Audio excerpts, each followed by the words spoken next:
PFL 4 this Thursday from the Mohegan Sun over in Connecticut. We have got the heavyweights and the women's flyweights going at it again this Thursday night. We are going to see who is going to make the playoffs with this fight night. Of course, with the next three PFL cards, of course, you got the PFL 5 episode coming at you next week with the light heavyweights and with the 145 pounders, or 155 pounders, excuse me. And then, of course, you got PFL 6 with the 145 pounders and the 170 pounders. But this week, again, you've got the women's flyweights and you got the heavyweights. In the main event, you have got the trilogy bout that no one really asked for, but it's there. Moldavsky, Vassell, co-main event, Dakota Ditcheva, Chelsea Hackett. You probably know where that fight's going. But as, again, we go through every single fight on this card, we will take a look at the standings, how I see them, and we'll see again as we go on with the video who will make the playoffs. So we start things off with a couple featured bouts, but first, folks, if you haven't yet though, make sure to hit that subscribe button down below for some more MMA here on the channel. We do PFL, Bellator, UFC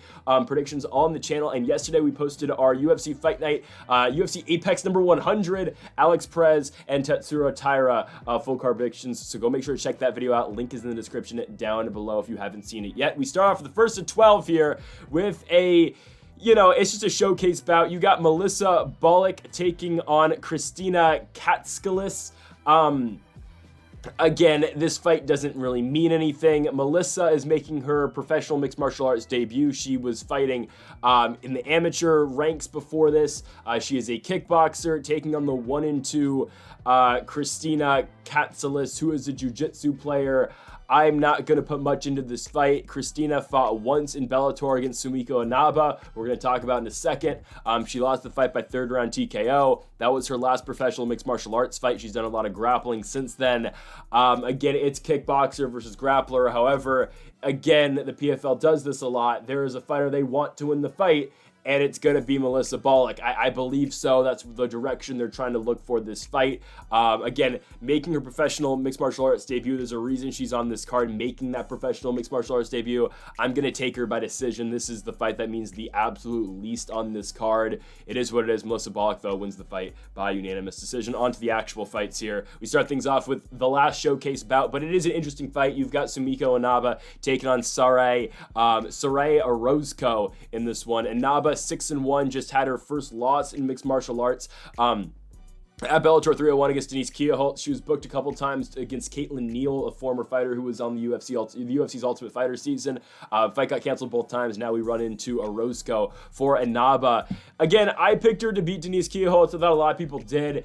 It was a tough step up in competition. Kiehholtz is good. Again, Inaba really did well in, dealing with the steps up in competition up until that point. But again, Kiehholtz, I would say, is a true top 10 fighter, at least in the Bellator 125-pound division. Now, she was supposed to fight in the PFL season. She's supposed to take on Tyler Santos on the first regular season card. She had to withdraw from that fight, so Kiehholtz, of course, not fighting in this season. But I think, again, this is a fight that Inaba can easily win. She's taken on Orozco, who fought once in Ryzen all the way back in 2019 against Kanako Maruta, now a UFC name. She lost by Von Fluchoke. Since then, it's been really just trading wins and losses. She has a loss to Silvana Gomez-Juarez, who was in the UFC for a little bit. Again, I'm not all that impressed with Orozco. Inaba is the way better kickboxer. She should be able to have her way on the feet. It's just a matter of if Inaba can go out there and get a finish. I'm going to trend with saying no, she's not. I'm just going to say Inaba by decision, but I could see a finish here too. I just think, again, Orozco's been there, done that. She's an experienced fighter. Again, she's gone in there and fought a very experienced and decent striker in Gomez Juarez and went the distance with her. Again, the reason why Gomez Juarez didn't really work in the UFC was because of her grappling. But again, we've seen Orozco go in there and strike with Gomez Juarez and not get finished. I don't know if Inaba's able to do it. Give me Sumiko Inaba, though. Sumiko Inaba to win the fight by decision. Let's go on now to the regular season fights. Now, this fight between Juliana Velasquez and Lisa Mauldin doesn't matter that much. It's just because both these fighters have 0 points, right? Lisa Mauldin got thrown into the wolves her first fight. They gave her Dakota Ditcheva, and Ditcheva beat her. Juliana Velasquez had to fight Liz Carmouche for the third straight time, and what a surprise, she lost again. Again, they just fought twice before, and they book her against Carmouche again. Carmouche beats her. Now Juliana Velasquez gets Lisa Mauldin. Velasquez is going to absolutely maul her. She's going to beat her. The question is, does she beat Mauldin by finish? I am going to trend with saying no, just because, again, Velasquez she hasn't gotten a finish since 2019, and that was before her title run. in Bellator. She's going to need a finish if she wants to stay alive in the PFL season. I just don't know if she's able to get that. Mauldin has never been finished in terms of, or on the ground, right? She's a decent grappler, right? She was one who submitted Dirty Des Yanez back in 2023 to get her spot basically in this season. She beat Helen Peralta on the ground. I think she's a somewhat difficult fighter to finish on the ground. I think Velasquez is going to have her way down there, but I don't know if she's just able to pitch a complete shutout and absolutely dominate her to the point where she's getting a finish. I don't think Mauldin's the greatest, but again, you got to look at Juliana Velasquez too. She's lost 3 in a row. She's 37 years old. How much really does she have left in the tank? I don't know. I think Velasquez wins, but I think she wins it by decision. As we look at the table here, again, this does nothing for Juliana Velasquez. You see her now in 6th place, tied with Kana Wantanabe. Again, top 4 make the playoffs. Velasquez is not going to be a playoff fighter. Again, Mauldin stays with 0, but Velasquez, again, is doing no impact with a victory in this fight. It's good for her record, but again, there is no playoffs for Juliana Velasquez going forward, even though she's going to win this fight by unanimous decision. We now move on to the heavyweight division. We have got Danilo Marques taking on Tim Johnson. I didn't know Tim Johnson was still fighting. I'll be honest with you. I thought he was done. He won a fight on XFC against Darian Abbey. He won the fight by first round knockout 2 months ago, and now here he is against Danilo Marques. Now you see it on the screen. Yeah, I'm taking Tim Johnson to win the fight by first round knockout. Danilo Marques is not a good striker. This fight's going to go one of 2 ways. Danilo Marques is going to be able to take Tim Johnson down and just lay on him for 15 minutes, or Tim Johnson's going to smoke him and knock him out. Guys, Danilo Marques just got knocked out by Marcelo Nunes last year by, again, in the first round in 2023. Who's to say Tim Johnson's not going to do the same exact thing, right? Again, Johnson's chinny. He's 39 years old. Again, he is labeled as a brawler, but Danilo Marques will not want to brawl with Tim Johnson. Tim Johnson, guys, was 1 fight away, or was 1 win away from becoming the Bellator interim heavyweight champion. He did lose to Fedor Emelianenko right after, and then lost to Lyndon Vassell after that too. But again, those guys have big power and can really, damage him. Danilo Marques is not going to do that. Danilo Marques is a grappler who takes a while to get going, who again is an old grappler too. He's 38 years old, who's really a light heavyweight fighting heavyweight. Tim Johnson cannot go down to light heavyweight. He is a big heavyweight, and that's why I'm taking Tim Johnson. You can't see it entirely there. I'm taking Tim Johnson by first round knockout. I think he gets it done very quickly. Again, look at the wins that he does have. He's able to melt some of these guys. He went on this little run in 2020 where he beat Tyrell Fortune and Matt Mitrione in back-to-back fights by first-round knockout. I think this is more of the same. I'm taking Tim Johnson to go out there and beat Danilo Marques. And my goodness, this 1 win puts Tim Johnson in 2nd place. It puts him over Oleg Popov for now. This basically... It doesn't eliminate Daniel James just yet. Daniel James doesn't have a fight. He withdrew from this card, so he's got 5 points. But again, James will likely not be a playoff fighter. This puts Tim Johnson in very good positioning. I don't think he gets the stoppage as quick as Valentin Moldavsky did against Ante Dilia. That's why I still have Moldavsky ahead of him. Because again, he did that in 2 minutes. I think Tim Johnson's going to do this in about the 3-minute range. But yeah, it puts Tim Johnson in 2nd place, and my goodness, it puts him in a really good spot to make the playoffs with 1 win over Danilo Marques. I didn't even include Marques in the standings because, again, he's out regardless. So that's what we have there for the heavyweight division. We will now move on back to the women's flyweight division. Unfortunately, another fight that really doesn't matter. Alara Joanne taking on Shanna Young. Now, if one of these fighters is able to get a finish, then it does matter. But guys, Alara Joanne and Shanna Young are not getting finishes in this fight. I don't think so. Shanna Young has -1 points. She missed weight in her Kana Wantanabe fight where she lost it by decision. She is almost mathematically eliminated. If she got a first round finish, she'd still be alive. However, she's not going to beat Alara Joanne. I know Joanne has lost 3 in a row, but I've never been impressed with Shanna Young. Shanna Young's wins in the last 5 years or 4 years are Sandra Lovato on the PFL Challenger Series where she was a -300, 360 favorite and a win over Gina Mazzani. I'm not impressed with Shanna Young. She's not very good. Okay? She's a filler fighter in this women's flyweight division, and trust me, there's a lot of them in this women's flyweight division. And Alara Joanne, in all fairness, is too. You can't, look back in 2022, her win over Denise Kielholtz has aged all right. Of course, that was 2 years ago to the point. She's lost 3 in a row. Bruna Ellen, Jenna Bishop, Tyler Santos. Again, not bad losses considering 2 of those fighters are, in good positioning in the PFL standings right now. Again, I think Alara Joanne will be able to win on the ground here, and I think she'll be able to win on the feet. I've never been impressed with Shanna Young, and I'm not going to start being impressed impressed right now. So there's the new standings. Again, Shanna Young stays in last place with -1 points. Ilara Joanne joins Juliana Velasquez and Kana Wantanabe with 3 points, but obviously the difference between Wantanabe and Velasquez and Joanne is that Wantanabe is still able to earn points. Actually, I forgot, Liz Carmouche has 3 points too, so they're all tied. But again, Carmouche and Wantanabe still are allowed to get more points, and they are fighting each other. So essentially, that fight is a winner-go-home type of fight, and then we'll get to Ditcheva's fight with Hackett and Santos and Bishop, but the way I'm really looking at it right now, Santos and Bishop are basically already in, regardless of who wins that fight. Dakota Ditcheva is basically in. I mean, she's going to win anyway, but she's basically in already, and Carmouche Wantanabe turns into a winner-go-home fight. But Ilara Joanne picks up the victory, earning 3 points, but again, mathematically eliminated from the playoffs. To our next one, we go back to the heavyweight division here. We have got Oleg Popov taking on Davion Franklin. I'm taking Oleg Popov to win the fight by first-round knockout. Now, Popov's coming off his last win, where he went out there and he beat Steve Mowry by second-round TKO. Eventually, he just got the better of Mowry, right? He won that fight in the Crucifix. He won by TKO. Originally, this fight was supposed to be him and Blagoy Ivanov. Ivanov withdrew, and then Marcelo Nunes got the shot, and Nunes withdrew. This is the easiest fight he's going to get is Davion Franklin. Franklin is 1-2 in his last 3 bouts. He's got losses to Slim Treblesi and a loss to Marcelo Golm as well. A win over Kasim Aras is all right, but Davion Franklin, he's a Jackson Wink guy, of course, coming out of New Mexico, coached by Greg Jackson. I am not too high on the guy. His best win is Said Soma, where he beat him by split decision in a fight that he, maybe didn't win. Oleg Popov 17-1, Davion Franklin 6-2. I mean, again, it's a big discrepancy in amount of fights. Oleg Popov, again, is coming off the win of over Mowry. He beat Sadi Khan before that. He beat Bigfoot Silva before that. Again, everyone's beating Bigfoot Silva, but it's fine. Popov's got pop in his shots. He has got power. He can wrestle too if he needs to. I think he's going to go in there, though, and absolutely melt Davion Franklin. Franklin feels like the worst fighter that, maybe him and Marques. I just think, again, Franklin is still relatively unexperienced, only 8 professional fights.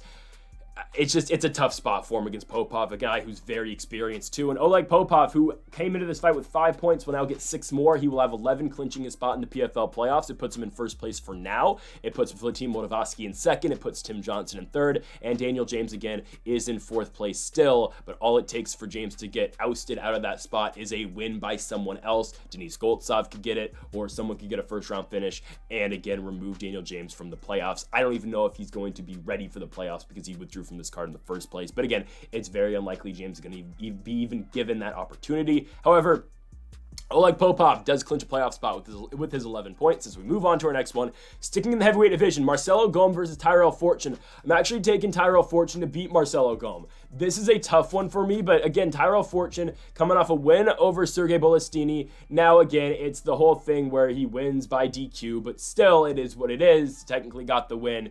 He had a no contest before that against Daniel James in a fight that he lost. He was supposed to fight Daniel James originally on PFL 1, and then he was supposed to fight him again here, but again, Fortune pulled out the first one, James pulled out the second one. Tyrell Fortune's only losses are Linton Vassell and Tim Johnson back in 2020. I just think Fortune's better than Marcelo Golm. I've never been too impressed with the guy. He's coming off back-to-back losses to Daniel James. He was he's a 2-2 fighter combined in PFL and Bellator. The wins are Davion Franklin, Billy Swanson, Brandon Herbert was an ex-MMA, but still, right? The guy went 1-3 in the UFC, beat Christian Colombo, he was the guy who went and got a fight, or no, he wasn't. He fought I'm thinking of a different guy. I'm thinking of the guy that, that beat Yorgande Castro. I don't remember. They fought in the Apex. Jarvis Danho fought Christian Colombo. Yeah, what happened to that guy? He came back for one fight. He beat Yorgande Castro, and he disappeared right after. He's 40 years old. Anyways, Marcelo Golm went 1-3 in the UFC. Again, the win over Christian Colombo, but then a loss to Tim Johnson, a loss to Arjun Singh Balar, and then a loss, of course, as expected, to Sergey Pavlovich. I'm not that impressed with Golm. He's very chinny. He's been knocked out 3 times. Tyrell Fortune should be able to connect on the chin. If not, again, you should be able to wrestle him too. But I do think Fortune should be able to have the best pathway to victory on the feet. And I think he does actually smoke Marcelo Golm and beat him in the first round. So with that being said, that again mathematically eliminates Daniel James from the playoffs. Tyrell Fortune, I don't think he gets his finish as quickly as Tim Johnson does. So that's why Fortune is still behind him in the standings. But for now, Tyrell Fortune's in the playoffs. He will be praying for a win for Valentin Moldavsky and a win for Thiago Santos, because that's what would get him in the playoffs, because a Denis Goltsov win would then mathematically eliminate him. But for now, Tyrell Fortune is 4th place in the PFL heavyweight standings with his 6 points. As we go on to our next one, going back to the women's flyweight division, we have got Taila Santos taking on Jenna Bishop. The matchmaking is harsh here. I remember, again, when this fight was first announced, Jenna Bishop was mad that, again, she has to fight another winner in terms of Taila Santos, and the losers like Alara Joanne are fighting another loser in Shanna Young. I understand her frustration, and the PFL's matchmaking has never made sense. I remember Daniel James was mad too that he had to fight Tyrell Fortune. And I've always talked about this with the PFL. I don't know why they can literally just make a show out of it. You can randomly just draw random names out of a hat and then, again, make it a show, and then you can get random matchups. It would make things a whole lot more fun if it was really, truly random, because the PFL is matchmaking these fights, and this is what they want. And again, they know what they're doing, right? There's a reason Dakota Ditcheva is not fighting Carmouche, Santos, Bishop, or Wantanabe right away. They gave her the 2 easiest fights in Chelsea Hackett and Lisa Mauldin. There's a reason they are giving her those fights. There's a reason she's not even fighting Juliana Velasquez, right? They are trying to get Ditcheva to the playoffs, taking the least amount of damage as possible, because again, you're gonna have to turn around for the playoffs in 2.5 months notice, right? It's rough. So there's a reason they're doing with this fight with Santos and Bishop. I don't think Bishop's able to submit Taila Santos. I think Santos is too good down there. That's why I don't think Bishop wins, and that's why we're going with Santos by decision. I think Santos keeps the fight on the feet. I don't know if she's able to get Bishop out of there, but I do think her striking game, again, is levels head of Jenna Bishop, and I think she does do a lot of damage in striking with Jenna Bishop. So when we look at now the table, Taila Santos will be in first place. She got 6 points in her first fight. That will put her with 9 in first. Jenna Bishop stays put with 6 points in third place. Now, she's still in a very good spot, because the winner of Carmouche Wantanabe will still be behind her in the playoffs if they win by decision, because again, the PFL treats a 1-1 fighter with a first round finish with more, you still have higher seeding than a fighter who won twice by decision. I'll be honest with you, I don't know if we see a finish in the Carmouche Wantanabe fight, so Bishop effectively is fine here, right? Bishop and Santos, regardless of who loses the fight, will likely still be in the playoffs, because Chelsea Hackett's not winning by first round finish quicker than Bishop or Ditcheva are, and both Wantanabe and Carmouche can't win. So Bishop and Santos are fine. I understand why Bishop's mad that she has to take the fight, but if you're Jenna Bishop here, who cares what happens? Especially if you see the results earlier on in the night. Now, things could get tricky if Juliana Velasquez does get a finish, even if Alara Joanne does get a finish, but Jenna Bishop got her finish pretty quickly, I think. It was 4 minutes, but still, if a fighter doesn't get a finish in quicker than 4 minutes, Jenna Bishop, who I believe is the one more affected by this matchmaking, because I'm just going to be honest with you, Taila Santos is the better fighter. But if you're Jenna Bishop, there's a chance you have to fight Santos again. So why go all out to try to win this fight when you know you can match up with her again in 2.5 months, and you know you're probably still going to be in the playoffs? So get out of this fight with taking the least amount of damage possible. I know it's hard to say to a fighter who's 7-0 and undefeated, but if you're trying to win the $1 million, you're still going to get another chance. Who cares if you lose this fight, because you're still going to be in the playoffs? And again, I'm not saying throw the fight. Just treat it as a sparring match, and don't take many chances, and don't take too many risks. Don't take too much damage either. It's fine to lose this fight by decision if you're Jenna Bishop. I'm just saying, right? Again, you never want to tell a fighter to lose a fight, but I'm just saying the way the season works, and if she's mad at the PFL by matching her up against Santos, why not just don't go all out? Again, I know that happened with Hooch Manfio and Natan Schultz, but still, just don't go all out. I don't know. I'm just saying. I don't think she's going to catch Santos in a submission. I think Santos beats her. But still, regardless of what happens, I think Santos wins. Okay, on to our next one here. Sticking in the women's flyweight division, this is what I'm talking about. It is a rematch. Liz Carmouche taking on Kana Wantanabe. The first fight ended by first-round finish by Carmouche. It was her first finish in a very long time. I don't think she gets Kana Wantanabe out of there, especially because this fight is going on after all the other ones.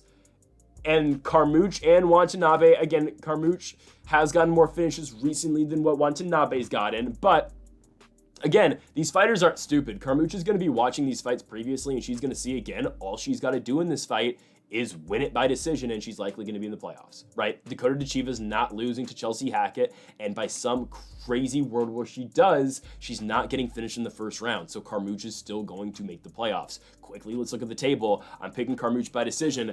I have her in 4th place, obviously, which for now matches her up against Taila Santos. Now, this is what the PFL wants. They want Carmouche and Santos to fight each other. They're the 2 best fighters other than Ditcheva. However, Ditcheva still has to fight Chelsea Hackett, and let's be honest, she's going to get a finish. So Ditcheva is probably going to jump to first. We're going to get to that fight in a second. However, Carmouche is likely in the playoffs now, right? Even if Wantanabe wins by decision too, she'll be in the playoffs as well. It's just, again, the lower half of fighters in the women's flyweight division are not very good. I would say the one exception on the right side of this table is Juliana Velasquez, but they gave her Carmouche right away. They wanted to eliminate one of them, and they eliminated Velasquez with that fight, right?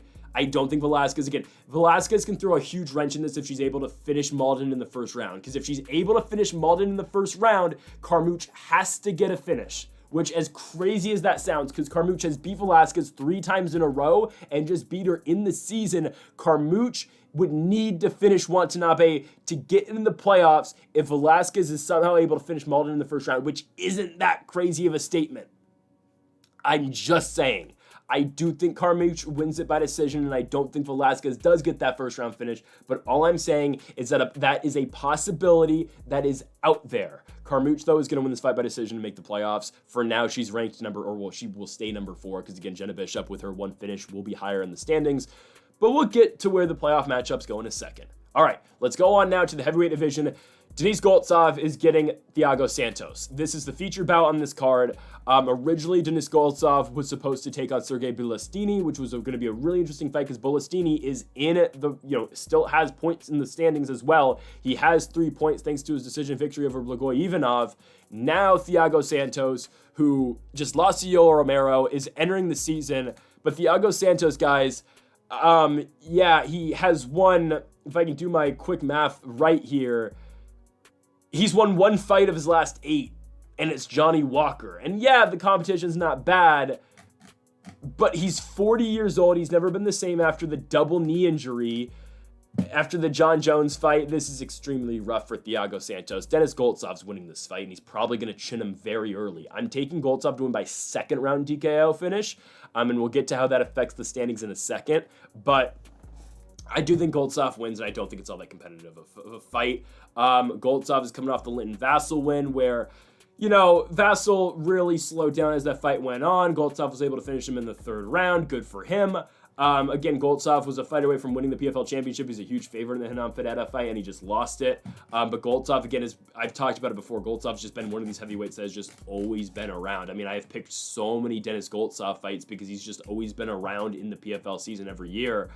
And he's still yet to win it, right? 2019, he loses to Ale Isaev in the semifinals. 2021, he loses to Ante Delia in the semifinals. 2022, he's going to be, I believe, the number 1 seed. And then he's supposed to fight Bruno Capoloza, and then he's got visa issues, so he can't fight Matus Scheffel, which is going to be a layup matchup for him. 2023, he comes back, he loses in the finals to Henan Fedeta. This finally feels like Goltsov's year for me. I think he wins this fight, and now it enters him in 2nd place in the standings with 9 points. Again, he's got the 4 points from his first fight. He's going to get 5 from this one. Again, this will now mathematically eliminate Tyrell Fortune, but Dennis Goltsov, again, I just don't like the fight for Thiago Santos. It's on relatively short notice. He's up a weight class, and he's old, he's washed up, and he's injured. He's taken a lot of damage over his career. It's just really tough to pick Thiago Santos in this fight. I'm taking Denise Goltsov to do it. Again, he will clinch his spot in the playoffs. By the way, Valentin Moldavsky's already clinched as well with this result. Obviously, with Santos not being able to get the first round finish, Moldavsky has now mathematically clinched a spot in the playoffs. Again, he still fights in the main event, but again, he can't drop lower than 4 at this point because, again, the one guy who could still jump him is Linton Vassell if he finished Moldavsky faster than Moldavsky finished Ante Delia, but still Moldavsky would still be in the playoffs if that happened. It would just eliminate Tim Johnson. So again, we'll see where that takes us with the standings, but for now, Dennis Goltsov is in 2nd place with his 9 points in the PFL heavyweight standings. Okay, on to our final fight here of the women's flyweight division. Dakota Ditcheva taking on Chelsea Hackett. Again, I have said this so many times. This is the biggest joke of matchmaking ever. I don't dislike Dakota Ditcheva. I'll be honest with you. Like, I don't dislike her. I just think, again, she's being very... they are protecting her a lot with this matchmaking. And the other fighters are seeing it, obviously. Jenna Bishop saw it. And, again, it makes sense. They're doing this because they want Ditcheva in the playoffs, taking the least amount of damage. She is their big star, right? They built her up in 2022 when she was fighting on the PFL undercards, and then she won the PFL Europe Championship last year against, not great fighters. And she beat Lisa Mauldin, who was 6-3 at the time. And now she gets a 4-2-1 Chelsea Hackett, who was turned away from the UFC because she couldn't beat Victoria Leonardo. She has no ground game. And she comes into the PFL, wins one fight, gets a shot in the season, loses to Jenna Bishop by first-round submission like we all saw coming. If Victoria Leonardo is able to dominate you on the ground, what is a pure BJJ player and Jenna Bishop going to do to you, right? Like, I thought that was the most obvious pick ever. And now she's going to fight Dakota Ditcheva. Dakota Ditcheva's got so many different ways to win this fight. She could win it on the feet, and she could also win it on the ground, too. She has the grappling game in her back pocket. You saw in the Hermanson fight back in 2023, her first fight of the PFL Europe season last year. She can grapple if she needs to. It's going to be there. Chelsea Hackett does not have a grappling game at all in the slightest. She is a pure kickboxer / Muay Thai fighter, and that's what she was really hyped up in being when she was fighting other contenders. She was a huge favorite to go beat Victoria Leonardo. She was supposed to be a star that the UFC was going to get from Australia. Unfortunately, she has not been that for either the UFC or the PFL. She fought in Eternal before fighting in the Contender Series. Again, lost to Leonardo, won one fight against Kai Bennett in the PFL, and now she's in the season.